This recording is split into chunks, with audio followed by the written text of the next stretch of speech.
1995లో ముఖ్యమంత్రిగా నారా చంద్రబాబు నాయుడు గారు అధికారం చేపట్టిన తర్వాత భారతదేశంలోనే విద్యుత్ సంస్కరణలు తీసుకొచ్చిన రాష్ట్రం ఏదైనా ఉందంటే అది ఆంధ్ర రాష్ట్రం అని చెప్పడంలో ఏమాత్రం కూడా లేదు. అదేవిధంగా ఆ రోజే ఆయన ముఖ్యమంత్రి గారు విద్యుత్ రంగం పాత్ర చాలా కీలకమైనది, ఆర్థికంగా అభివృద్ధి చెందాలంటే. అందుకని విద్యుత్ రంగం మీద ప్రత్యేకమైన దృష్టి పెట్టి మన ఈఆర్సీని కూడా ఏర్పాటు చేసిన మొట్టమొదటి రాష్ట్రంగా ఈ దేశంలో చెప్పుకోదగింది సార్. అదేవిధంగా మనందరికి తెలిసిందే, రాష్ట్ర విభజనకు ముందు 2014 ముందు దాదాపు ఏ విధంగా కరెంటు మన రాష్ట్రంలో ఉండేదో మనందరం కూడా తెలిసిందే.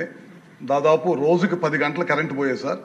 అదే కాకుండా పీక్ అవర్స్లో కరెంటు వాడితే పరిశ్రమల మీద విపరీతంగా ఫైన్లు వేసే పరిస్థితి మనందరికి తెలిసిందే. దాని తర్వాత విభజన అనంతరం తెలుగుదేశం ప్రభుత్వం 2014లో అధికారంలోకి వచ్చిన తర్వాత అతి కొద్ది రోజుల్లోనే 24/7 క్వాలిటీ పవర్ ఇవ్వటమే కాకుండా ఎక్కడ కూడా పవర్ కట్స్ లేకుండా 24 గంటల కరెంట్ ఇచ్చే కార్యక్రమం కూడా తీసుకొచ్చాం సార్.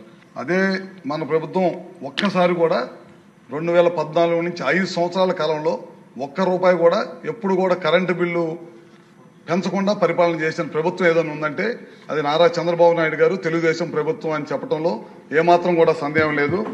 మనం మిగులు విద్యుత్ రాష్ట్రంగా మనం అధికారం కోల్పోయేటప్పటికి మిగులు విద్యుత్ తోటి ఈ రాష్ట్రాన్ని అప్పజెప్తే ఒక్క అసమర్థుడికి ఒక 5 సంవత్సరాలు ప్రజలు ఓటేస్తే 20 సంవత్సరాలు ఈ రాష్ట్రం వెనకబోయిద్ది అనే చెప్పడంలో ఏమాత్రం కూడా సందేహం లేదు. దాని పరిమాణమే ₹1,29,503 ఈ రాష్ట్రం మీద విద్యుత్ వ్యవస్థ మీద భారం వేశాడంటే దాన్ని బట్టి మీరు అర్థం చేసుకోవచ్చు ఏ విధంగా గడిచిన 5 సంవత్సరాలు ఈ రాష్ట్రాన్ని సర్వనాశనం చేశారనేది కూడా మీరు ఒకసారి అర్థం చేసుకోవాలి సార్.